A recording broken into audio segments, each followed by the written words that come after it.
Hey, Chef. Always. All right. When I'm standing next to you, I'm always ready.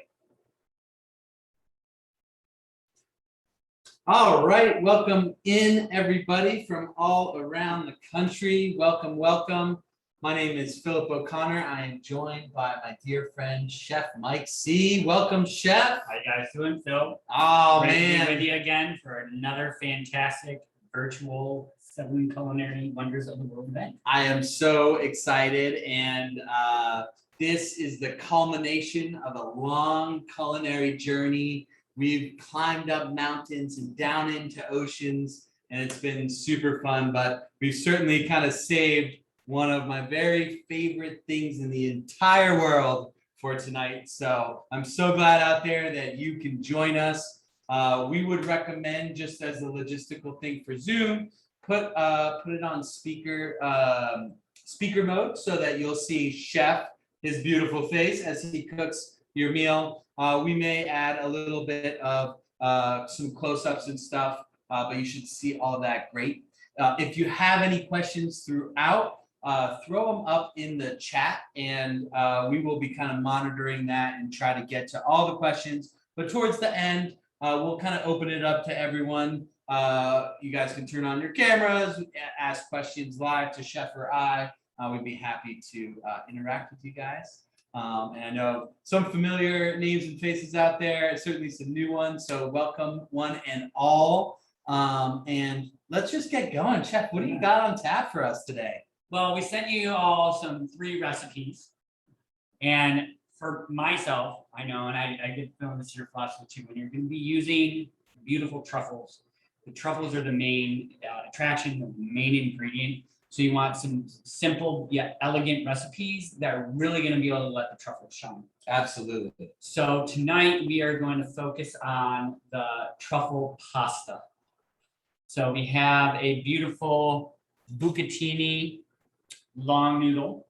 Okay. And you know, you can use linguine, spaghetti, pappardelle, all different types of long pasta. I'm a big fan of bucatini because it looks almost like it's a spaghetti, but it's actually hollow in the center.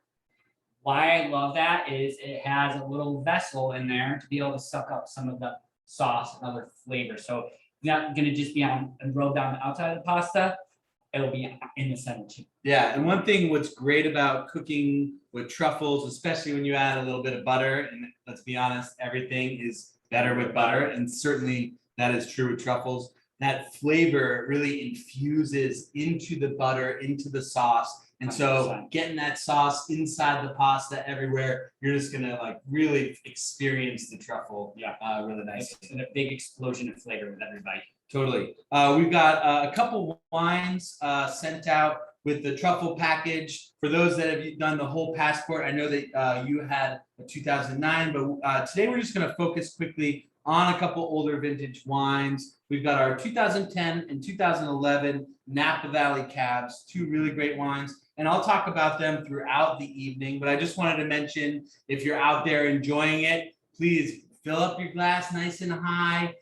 We sound so much better after a few sips of wine, I find. Oh, definitely. My own voice is more palatable to myself. So please enjoy a little bit of wine, and I'll kind of talk about them as we go along. I also wanted to kind of touch quickly on just what you have in this beautiful package here. That magical box you just received. Yeah. And maybe this will be a good, we'll do a little close up here.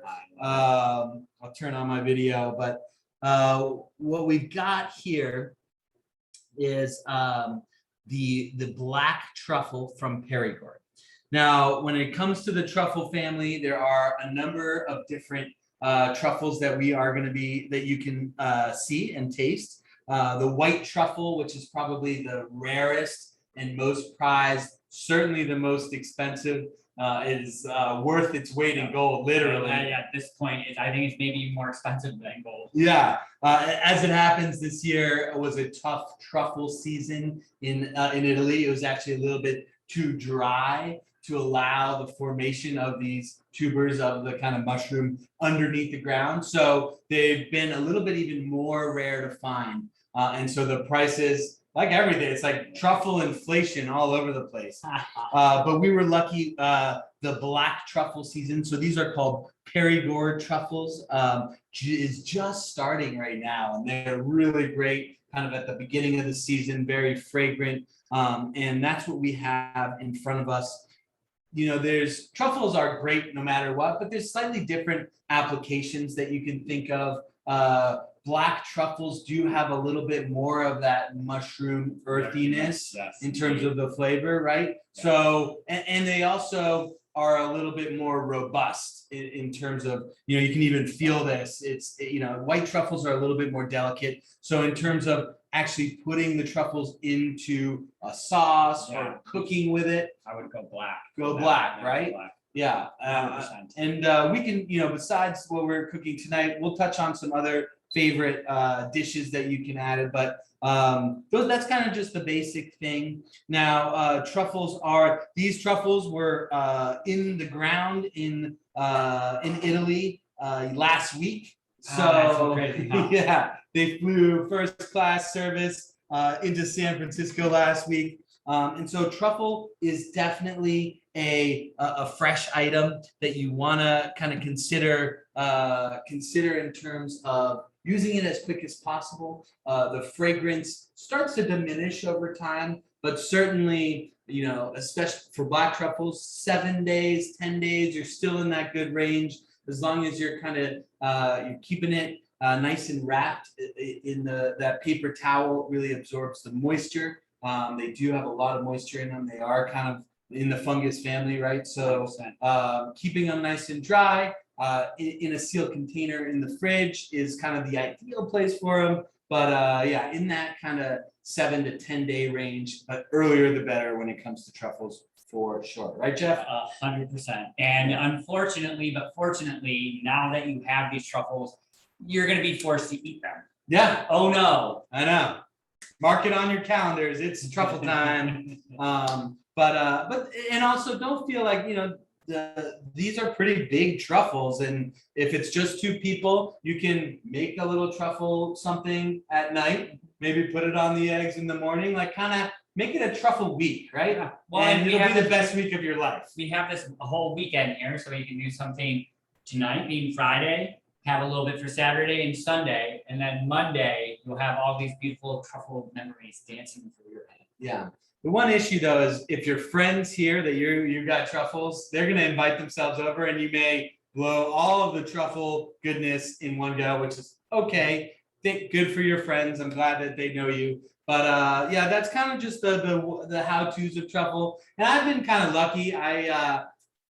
In my misspent youth, I actually got to do a harvest. Oh, I think we lost video here. Let me give us 1 second to rectify our video situation.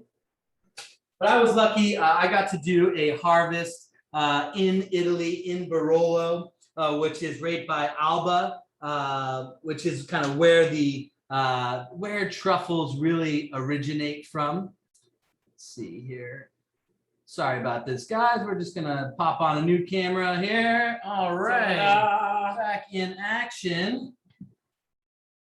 All right, Chef, there you go. Well, welcome back. Welcome back, you guys. And so, as a young kind of wine intern, making wine during the day, hanging out with Italians at night, they taught me the ways of the truffle. And really what it was all about is like, go to the market, buy a truffle, and breakfast, lunch, and dinner, we were going to, a little bit, like I said, on the eggs in the morning, just as like you would a little bit of salt, a little bit of truffle in the morning, pasta at night, maybe even get crazy and shave truffles on your pizza. I mean, no way. I'd swear, What a hard life that must have been. It was really, really tough. Rough. But that's what's beautiful about food and wine, though. There can be things like truffles that don't necessarily have to be totally out of this world. I mean, they are on the pricier side, let's be honest. However, when you treat them with kind of respect and you treat them as the treat that they are, I think that there's so much you can do with it. It's so worth it. It's so worth it. I hope you guys out there agree. And certainly it's just fun when you get a chance to get your hands on these, because they don't, you can't just go to your local supermarket and get them. No. Yeah. Chef was here when our truffle guy, MikeC, came in and, came right from the airport and with his bag, and it's just like, it was a little clandestine, would you say? Oh yeah, it was one of those transactions that you would see in a movie. Yeah, it certainly felt like it. And it sure smelled delicious. Totally. So anyways, let's get cooking, and then we'll talk a little bit wine. So okay. Yeah. Well, so since we're doing this pasta, one of the reasons I chose this dish to show you tonight is it's really simple to do. We're going to actually do it from start to finish, right? So I already have some salted water here at a boil. When we talk salted water for pastas or you're doing veggies and the like, I always get asked how salty. I like to respond to that. It's salty like seawater. So if you've ever been swimming in the ocean, you got a little bit in your mouth and that robust kind of saltiness. It's not to increase the boiling temperature of the water. It's really that we're seasoning whatever we're cooking in the water. We don't want to have unseasoned water, throw in pasta and have bland pasta in this beautifully flavored sauce. If we have seasoned pasta and a seasoned sauce, you put them together and it's perfect. Right there, ready to go. So I'm just going to throw off the lid here, put this on the side. Now, the other thing you could do is if you dabble in fresh pasta, this is a great fresh pasta dish for sure. 100%. But you don't need to. I mean, that's the beautiful thing about pasta is if you want to keep it easy, Bucatini, they make some great pasta out there. So don't feel like you have to go Even fresh. if we did something just bucatini, a little bit of beautiful olive oil, and some shaved truffle, that would be amazing as well. Yeah. We're gonna kick it up just a little bit today. But that's what's cool about truffle. It's actually like you can make like the most amazing meal, and it's actually super, super simple, very easy to make because you're just letting the truffle shine. So Exactly. Usually there's like 3 ingredients involved, the truffle being, of course, the most important. So those of you who've been with us through this series, you've seen us brown butter before in one of the other episodes. So Yep. I just have some beautiful butter here. I'm putting it into the pan. I'm doing it in a little skillet here. I want something with some high walls on it because we're gonna actually finish the dish throwing the pasta into the sauce. So these little high walls on our skillet will allow us to toss things around and not lose all this flavor all over your kitchen counter or your table. Absolutely, yeah. So just butter in a hot pan, yeah? Yep, just butter in a hot pan. We got these fancy induction burners, but that's because we're fancy here at Handwritten. Yeah, we are fancy. That's why you're with us here tonight too, because you're fancy folks. You guys are fancy too. You make us fancy. So we're gonna wind up melting the butter, and the whole idea here with melting this butter is we want to brown it. And again, the whole idea of browning butter is mainly butter fat, depending on the style of butter you have. It's gonna be anywhere between 80 to 85% butter fat. It's about 5% water, and the rest of it is the protein. So the foam that comes out of butter, that's the proteins. And what we want to do is have it go through this fantastic reaction called the Maillard reaction. After a wonderful scientist, actually, he was a doctor, a physician, who was very intrigued on why food's brown. So browning reactions are named after Jean-Louis Maillard. My favorite Jean-Louis of any of the Of Jean-Louis course. out there. He continues to be an idol of mine. And it really is about building flavor, Yeah. and And building aroma. late levels and complexity. I think, yeah, absolutely. Indeed. So as that butter is starting to melt, we're going to get some of our other ingredients here ready. So I have some clove garlic. So they're peeled clove garlic. I just nipped off the little root end, and we're gonna give it a rough mince. And an easy way to start off with this is to put the flat of your knife down and gently flatten it out. You don't want to try to hammer it because it will shoot across the room and you won't be able to find it the next week. So just gently flatten it out, a couple of little light pounds on them. And then we're going to run our knife through using our good old trusty claw, our knuckles against the edge of the knife, fingertips underneath so that we don't accidentally cut our fingers. And this is enough for 4 people. 2 to 4, or yeah, if you are doing this for you and your sweetie, and this is the main attraction, the only thing you're eating, you can easily just have this be 2 portions. If this is part of a larger meal where you have other courses, this would easily be able to do 4 people. Okay. Yep. So we got our butter. It's starting to brown here, as you can see. The nice thing is, we just get it once we get it nice and brown. You see some of this foam is starting to brown here. Yeah. Stir that around. The foam is a good thing. Do not be afraid of the foam. Be not afraid of foam, my friend. That is water, probably a little bit of water. Well, as the water is giving us the bubbles, but that Yeah. foam again, those are those proteins that are separating out, and that is what is browning up. And you'll be able to use your nose and your eyes. You'll be able to start seeing a little bit of brown bits, but you also get these beautiful nutty aromas. While you do that, Chef, I'm gonna try to multitask here. Oh my goodness gracious! I've opened the 2010 Napa Valley Cabernet Sauvignon. This was our 2nd vintage of wine for Handwritten Wines. And I love this 2010 Napa Valley because we only made the Napa Valley Cab for the first couple of years. Starting in 2012, we separated all those out into the single vineyards that you know and love for Handwritten. But what's amazing is this 2010 Napa Valley comes almost exclusively from Rutherford. And so you have this great Rutherford cab kind of in the guise of just a regular old Napa Valley. Oh, don't look at me. This wine over delivers like every single time. So delicious. Definitely that 11 years of bottle aging that we've kindly done for you. You're welcome. But here Thank you, Rob. Yeah. Thank you, Rob Lloyd. But you're really starting to see that kind of perfect mix of kind of old world, old wine feel, that leather, the cigar, the earthiness, with some of the brighter fruits that you know and love from Rob Lloyd wines. You know, that purity of fruit.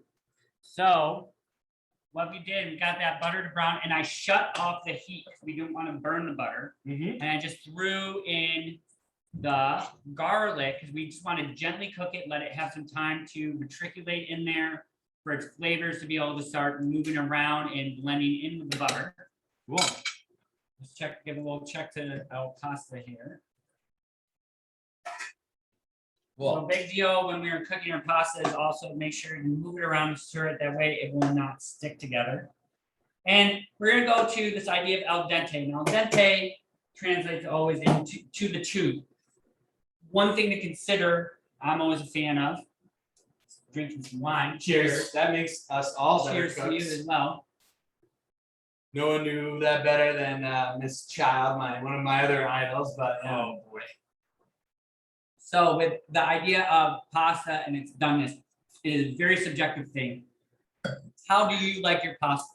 Do you like it more firm? Do you like it more soft? That is up to you. There is no necessarily wrong way. You're making this dish for yourself to your liking. So I will never tell anybody that there's just one specific doneness to cook it to. Okay, it is that subjective, and good Lord, it's fine as good. Yeah, and when I'm thinking truffles, I'm thinking something maybe a little bit earthier than I typically go, because truffles really want that kind of bridge in terms of the fruit pairing. And certainly an older wine brings the earthiness kind of naturally. Now, of course, you know, the old saying, what grows together goes together. If you happen to have some good Italian wines like Barolo in your cellar, yeah, I'm not going to say, yeah, but hey, you know what? We're here in Napa Valley repping some delicious truffles, and I think there's no better wine in the world than this 2010, because it really does have that great, like I said, those layers of complexity that you're building in your pan right now already exist in this glass, and I think are just going to match so nicely. You really get like a little bit of that, maybe even like truffle. And then I'm just smelling it right now. So he's like grading it. I'm like, I'm smelling truffle, you guys. Hey. And so for this recipe, we both have some grated truffle, and then we're gonna have some sliced truffle. And I'm grating using a little microplane grater here, some of this truffle, because I really want it to be broken up really fine. That way, there's a lot of surface area to it. Yep. So for the amount of mass, and then that way, as we give it a little stir in here, again, just like with the garlic being minced up, this truffle flavor is gonna be able to infuse all the way through this butter. With, again, the heat being off, because I don't want to over brown the butter, I don't want to burn the garlic, and I definitely do not want to waste this truffle. The heat off, it's still warm enough. Warm enough. The second that hits anything slightly warm, it's gonna immediately kind of release those oils, release those aromatics. And by grating on a microplane a little bit inside whatever you're cooking, you're immediately gonna like up the taste factor, the aromas. And then don't worry, we sent you a beautiful truffle shaver. We're gonna shave plenty on top. Yes. Oh, Don't you worry about a thing out there. The other thing I have here is some flat leaf Italian parsley. Okay. Right? And all I'm gonna do is, I got the large stems off of it. I'm not worried about the thin stems because they're gonna be nice and supple. You don't have to pick and pluck this leaf by leaf. And I'm just gonna bunch it up so it's nice and kind of more solid. And then again, using our little claw with our fingertips curled backwards so that our knuckle will be able to rest the knife and flat of the knife against. And we're just gonna run this through. Okay, and mince it up a little bit. It doesn't have to be super fine minced. Some of it can be a little bigger, a little bit smaller. I love a dish like this too because it's simple, it's rustic. And you know, especially Italian truffles, if you've ever, like Philip, been and spent a lot of time in Italy, you know, the cuisine is delicious. It can be refined, but your average, everyday, typical, beautiful, and most flavorful Italian dishes, they're rustic. Totally. For a reason. It's not about being overly hoity-toity about your food. It's about having beautiful ingredients and making sure they're nice and fresh and perfect in simple preparations. Yeah, and Right. something like this, parsley's not that just like curly parsley to, you know, to make the dish look good. There's a freshness to parsley that really lifts all of the other flavors and all of the other ingredients. Especially with the earthiness of these truffles, Yeah. it's a nice compliment to have that little bit of fresh burst to kind of tickle the tongue and have that balance between the freshness and the kind of like dirt, earthy, more robust flavor of the truffle. And it allows you to completely skip the salad course because it's green, you feel good about your salad. Exactly. Despite all the butter that you know is in there, this basically balances out, I think. So I think we're good. So, All right, I'm gonna get a little check here to our pasta and take out a piece, put it down throw on it the against cutting are you board. like a throw it against the You wall know, kind of guy, I or- don't like to have to clean pasta off my walls. I just have one wall that just has just years of pasta on it at home. So Okay, so yeah. for me, I like it to so have a little bit of firmness. I'm gonna give this about 30 more seconds, maybe 60 more seconds.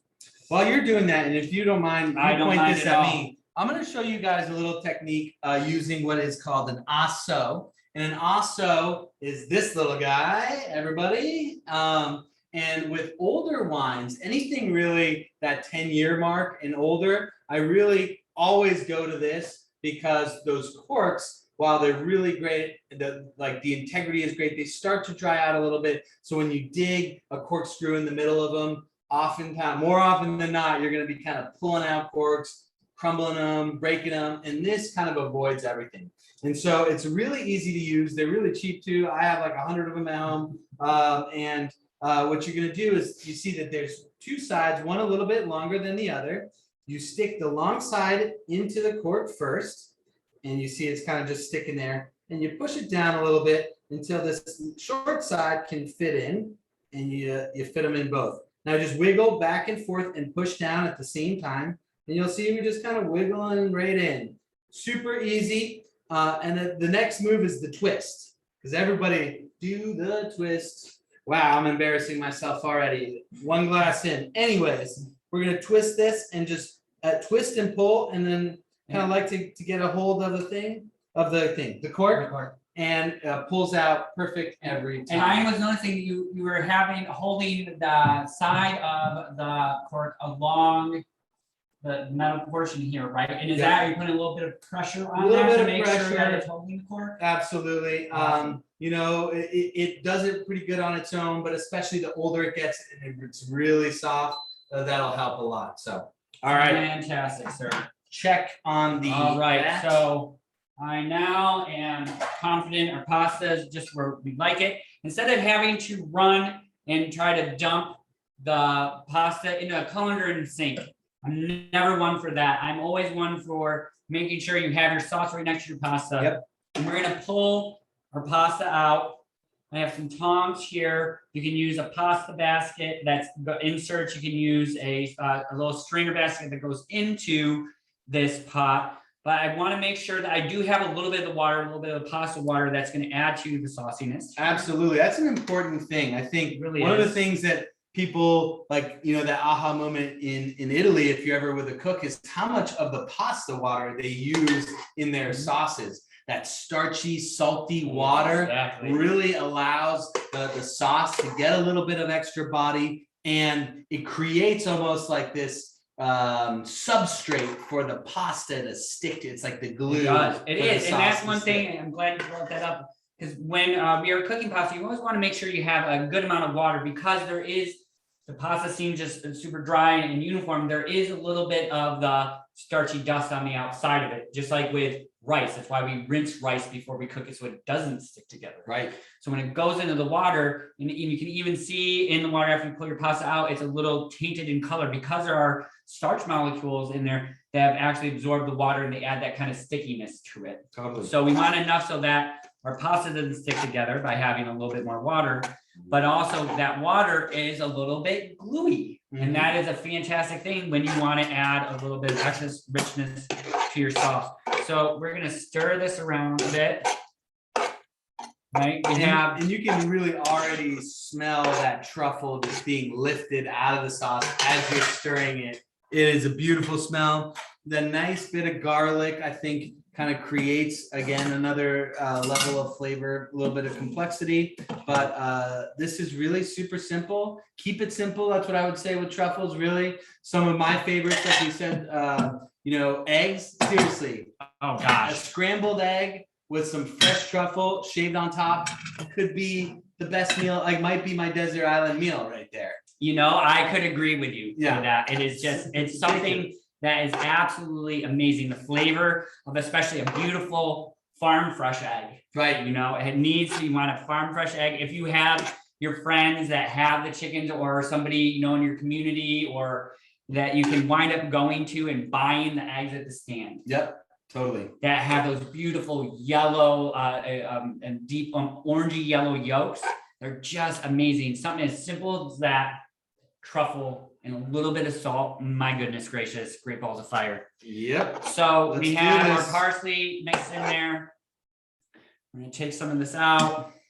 We're gonna add it to, as Julia said, to our dish. All right, and I'm gonna split this up here a little bit. So as you see, I used about 8 ounces of pasta. So if this is the main course, the main attraction, this is a 2-person dish. But if you're gonna do, let's say, a multi-course truffle meal, which is not a bad thing at all to contemplate, you can stretch this out to 4 people. Definitely. Make sure I get the pan in here and get all that good garlic. And remember, there is microplaned truffle in here, so you do not want to lose out on any of that love. Yep. One great thing about black truffles, like I said, can kind of stand up to a little bit more robust dishes. I love grating or shaving a little black truffle into like a nice red wine reduction for steak. A little bit of truffle there at the end just like puts it crazy over the top, you know, and there you go. You got truffle sauce. Now, if for some reason, you know, the 10 days of your truffle have come and there's still a little bit left and you're like, I'm truffled out, not to worry. What I would do is with a little soft butter, use your microplane the rest of that truffle right into nice, you know, salted, unsalted, it doesn't matter. Nice soft butter, whip it in together, and then you can throw that in the freezer. Yeah, and then a good way to be able to utilize that is if you have ice cube trays. Yeah. Push that butter into ice cube trays, freeze it, pop them out, and then you can put them into a little Ziploc bag, keep them in the freezer. And now think of all of a sudden you want this really beautiful truffle butter sauce to go on anything. You can take out one of those little cubes of butter, or 2 or 3 or 12. Yeah. Depending on how much you would like to add love to a dish. How much fun you're having, And really. melt that up, and then be able to toss that into a pasta another day. Put it on top of a risotto. Totally. Okay, so I'm just And taking you got that great recipe for grilled cheese. Hey, grilled a little cheese. Oh my truffle goodness. grilled cheese, maybe a nice kind of tomato soup, just like keep it casual but elegant. Love it. All right, and we now I put a little bit of fresh grated Parmesan, and now Philip, would you do the honor? I would love to do the slicing some fresh truffle on there, and what is this device that you Well, have? this is like something that everybody should have in their kitchen. Obviously, a truffle shaver. Someone told me that you could shave chocolate with it, but like I'm not sure why we're doing that. We're shaving truffles here, and it's really simple device. You unscrew the screw to raise the blade a little bit. Now with truffles, when you're shaving them on a nice hot dish like that, you want them pretty thin. So let's see, that might be just a touch thin. So we're gonna raise it up a little bit. And once you get a nice kind of shave on that, you see, then you can kind of start to go wild. And let's not be just kind of go crazy, you know, like we're having fun here. We're all friends. One of the things I like to kind of do with guests, if I'm having them, is show people how to use this, because you don't want your guests to cut anything, but kind of neat to like be like, all right, it's a shave your own truffle night, and kind of pass the truffle around. You'll know what friend is like starting to like use all the truffle, and you can kick them under the table, but kind of fun, you know, not every day that you get to shave your own truffle. So just give it a nice little shave there. There you go. And it's really as simple as that.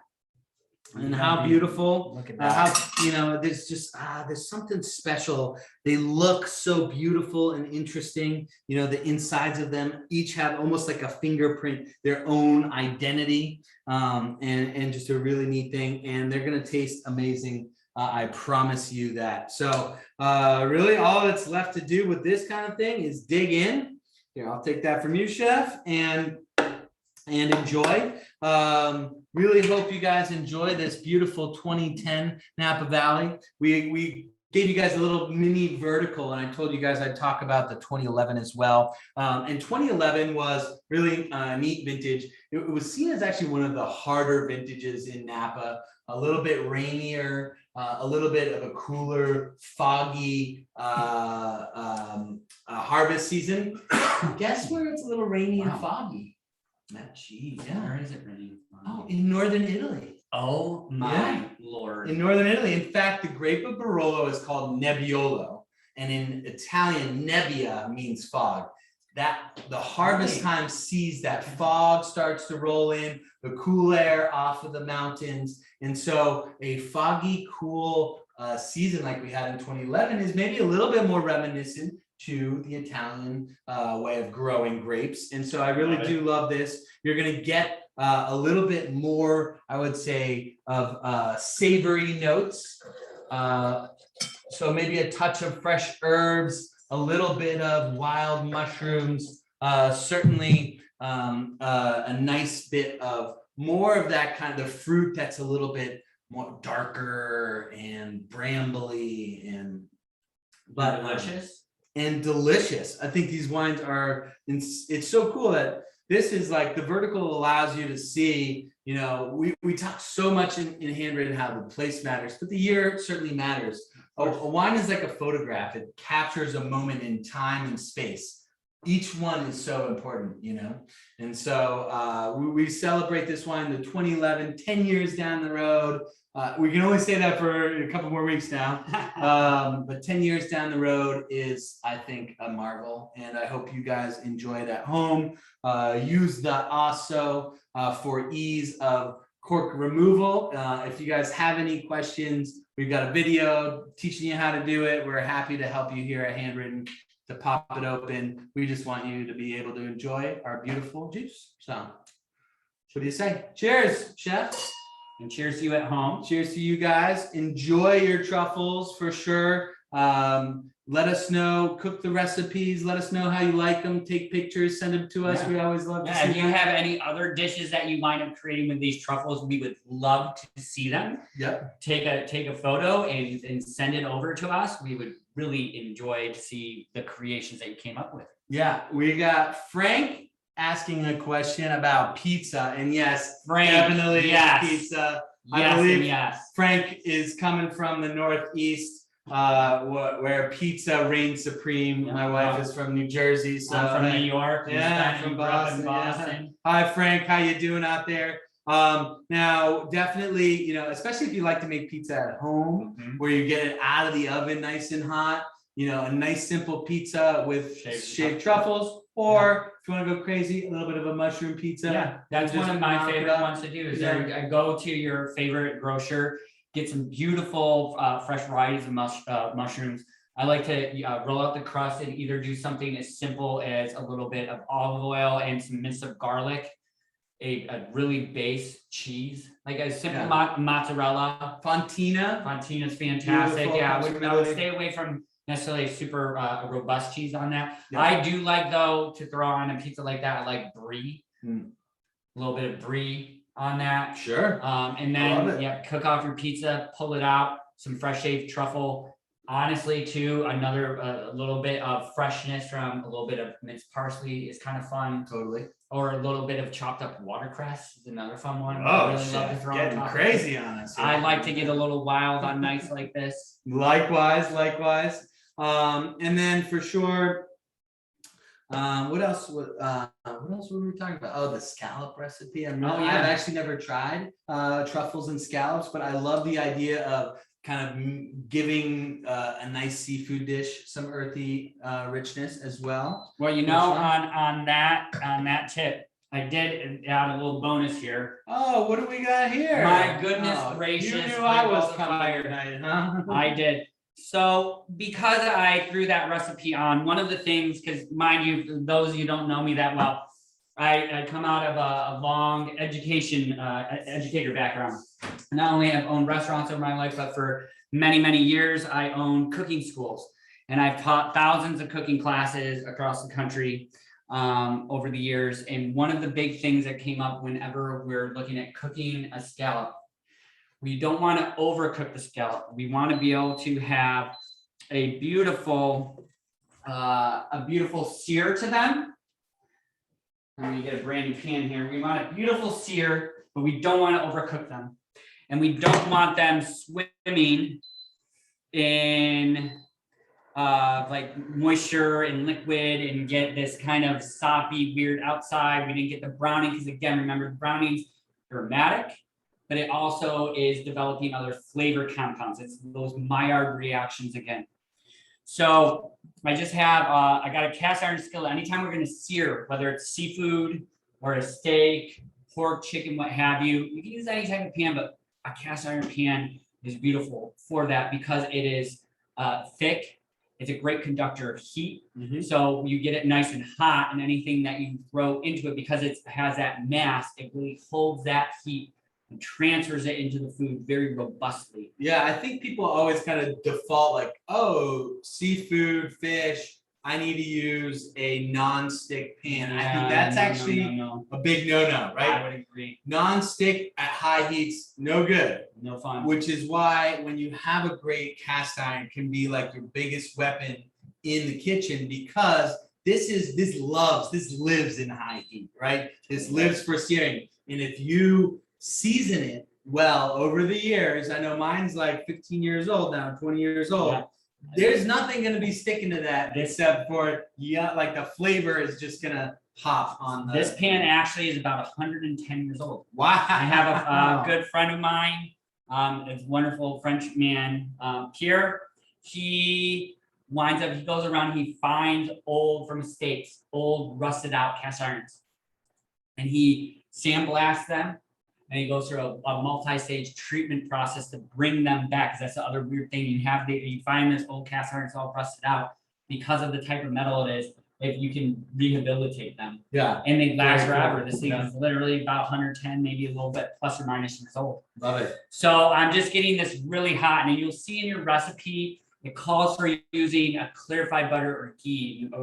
Ghee is that you can buy at the store nowadays. Is a clarified butter or a clarified brown butter. In other words, they either melted the butter, and as that foam, white foam came out, you wind up straining that off. So you get rid of the protein, so you can cook with that at a higher heat, not worry about that burning. Or they'll make brown butter, strain that through a very fine cheesecloth, and getting the brown bits out. But now the butter's flavored, and since you strain the brown bits out, you will not worry about burning it. So we can use that. Or tonight, I'm going to wind up utilizing just a little bit of oil. Just because I wanted to demonstrate this idea of this technique. Cool. So I'm going to heat. I got the pan heating up real nice. I'm going to throw in a little bit of oil. I'm gonna do a little close up for you out there. And so one of the questions is when you're cooking with truffles, would you use truffle oil? And I think that's a great question. Yes. No. I didn't use truffle oil. A lot of the truffle oils that you're going to find, they actually don't use real truffle pieces. They wind up using these weird kind of like food chemistry truffle aroma. I'm not sure where they are capturing that. They're just capturing it out in the wild. We're catching truffle aroma today. It's no bueno.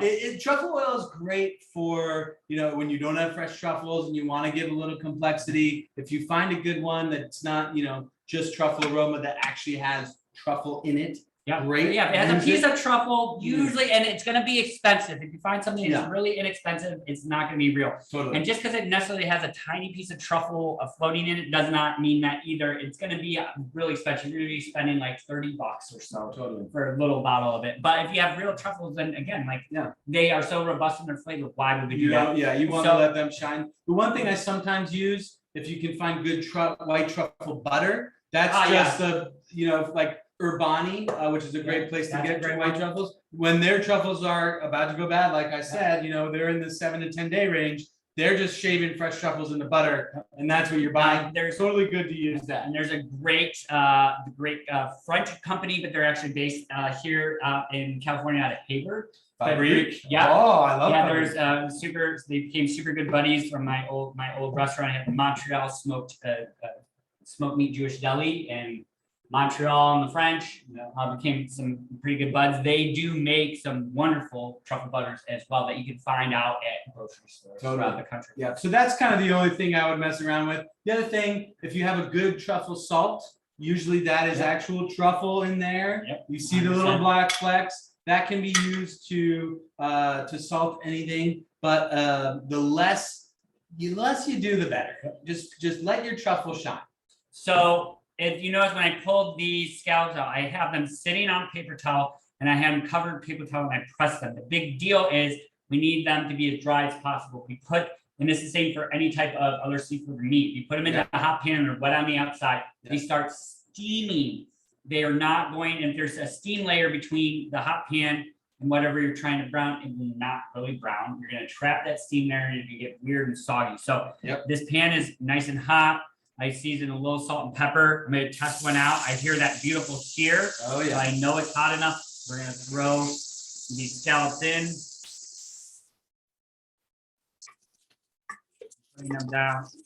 Putting them down the seasoned side first. And these are nice big diver scallops.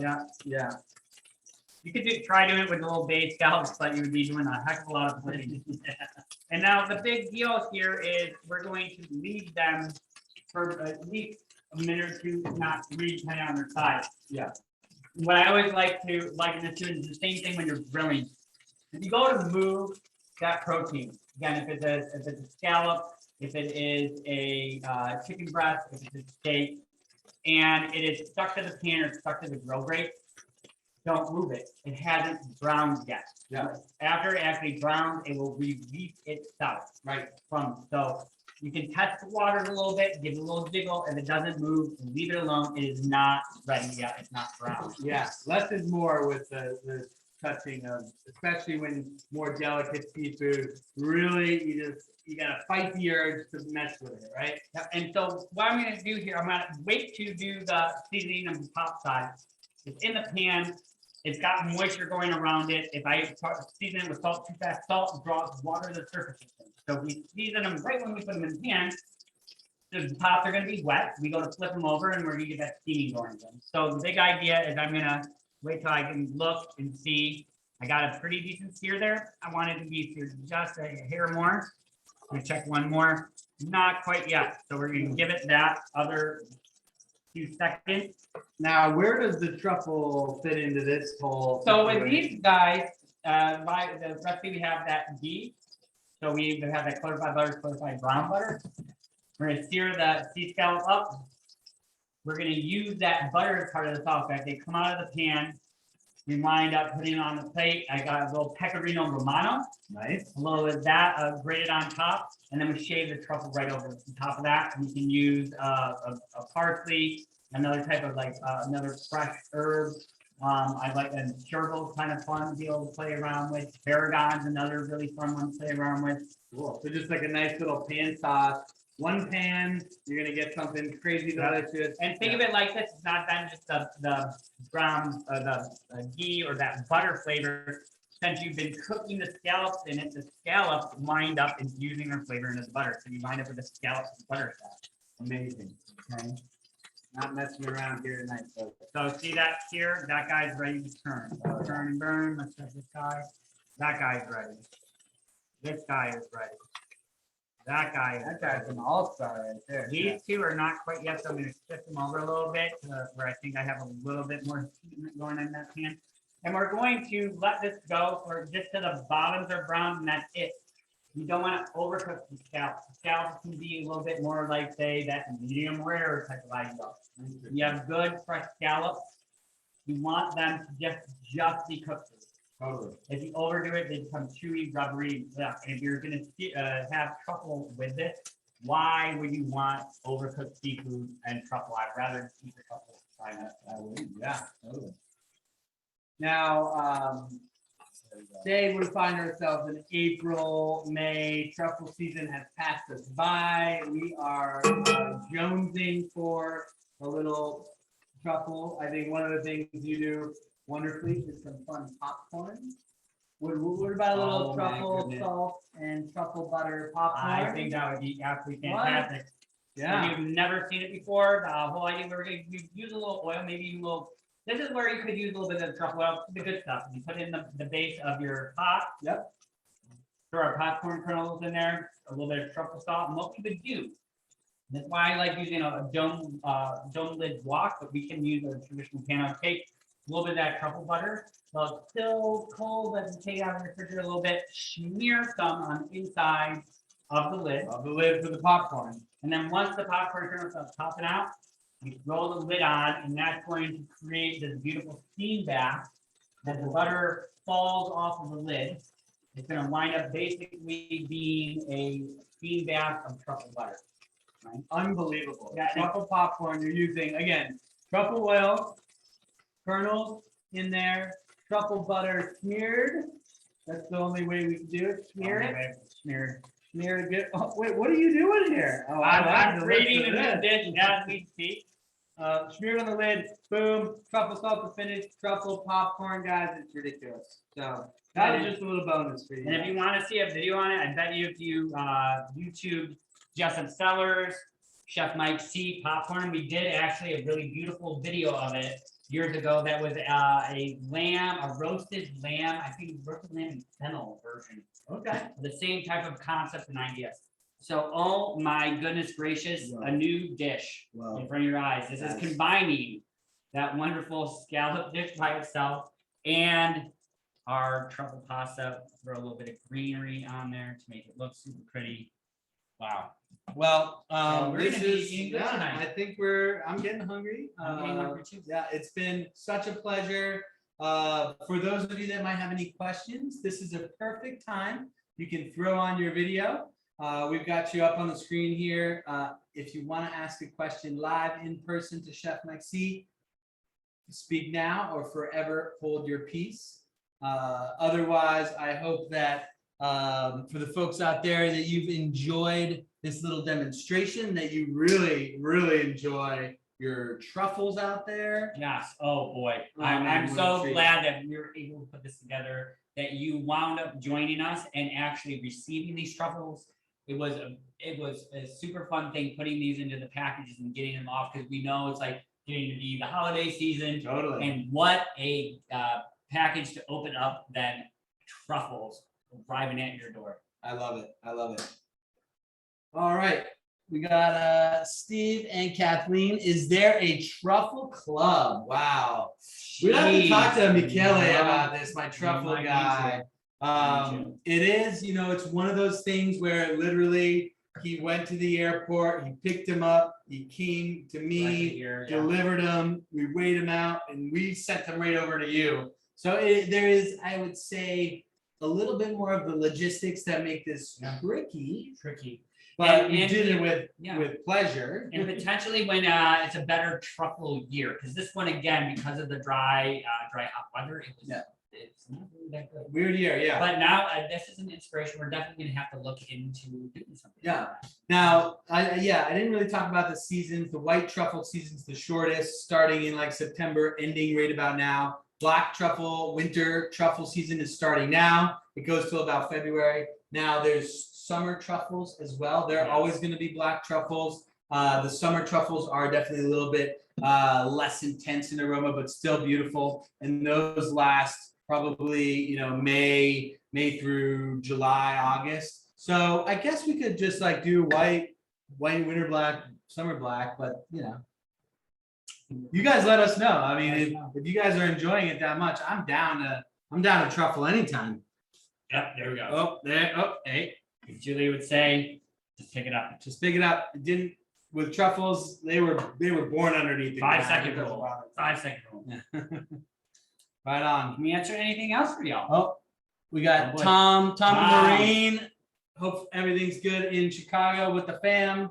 Nice to have you guys join us. It's a pleasure. Now, this is a little bit bittersweet for me. It's bittersweet for me as well. Not only is this the last 7 culinary wonders, but I've also taken a position just up the road. So this will be my last event with Handwritten, and we'll miss you guys for sure. Hi, Tom. So I'm going to be up at our friends Wheeler Farms in St. Helena. So just up the road, luckily. come and visit us. Come visit Handwritten, and then I'm just up the road at Wheeler Farms. And these guys will always be my family, and you guys will always be my family as well. So thank you so much for joining us. How you guys doing out there? We're doing good, but now we're gonna have to visit another winery. I know. I'm gonna give you guys another reason to bring home a little bit of love from Napa.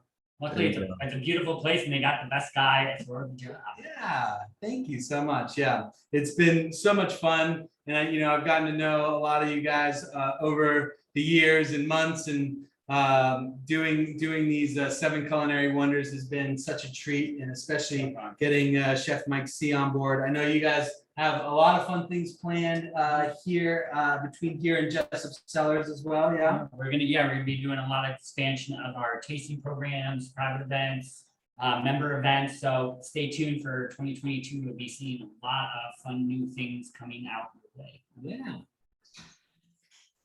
Kathleen, did you have a question? I did. Well, I didn't have a question. I just had a comment. Yeah. I just want to thank you guys and thank you, Philip, for taking us through this extraordinary culinary journey. We've loved it. Absolutely. Every second, every minute of it that Aw. we've enjoyed. So thank you so much. It's so bittersweet, but we love you, and we'll see you at Wheeler Ridge at some point. Yeah, absolutely. You guys are all welcome. I would love to host you. And yeah, I mean, taking on some of the most hard to find and incredible ingredients in the world. It was like a challenge for us, and I wouldn't want to do it with any other group. You guys have been phenomenal, and I hope if there's any of these ingredients or any of these recipes or anything like that that you have questions about, you can reach out to the folks here at Handwritten. I'll make sure that you guys all get a way to get in contact with me, and And always use me as a resource for all your culinary and cooking needs. That's what I do. That's why I'm here. It's great to actually be, after 10 years of playing around with these guys on events, to actually be part of the team full time. Absolutely. And we're going to be playing around with Philip a lot more, doing other things. So we'll always make sure that you guys know where he is at too. So that you can reach out to either of us, and we'll keep on doing some culinary journeys, some beautiful wine journeys together. Most definitely. So I know that the holidays are just around the corner, so definitely best wishes from all of our family here at Handwritten and myself. And we appreciate your support. We wouldn't be able to do this without you. It's like you guys let us live our dream, and it's just such an honor to be a part of your evening. And we'll be looking forward, as time moves forward here, to be able to see y'all face to face again. Absolutely. And thank you for doing this journey with us virtually. It's great to see you on the other side of the screen, but there's nothing like seeing y'all in person. So Yeah. we're really looking forward to that as we move into this new year. Yeah. All right. All right, you guys, enjoy your Friday luck. evening. Happy Philip, weekend. thank you. Thanks, Chef.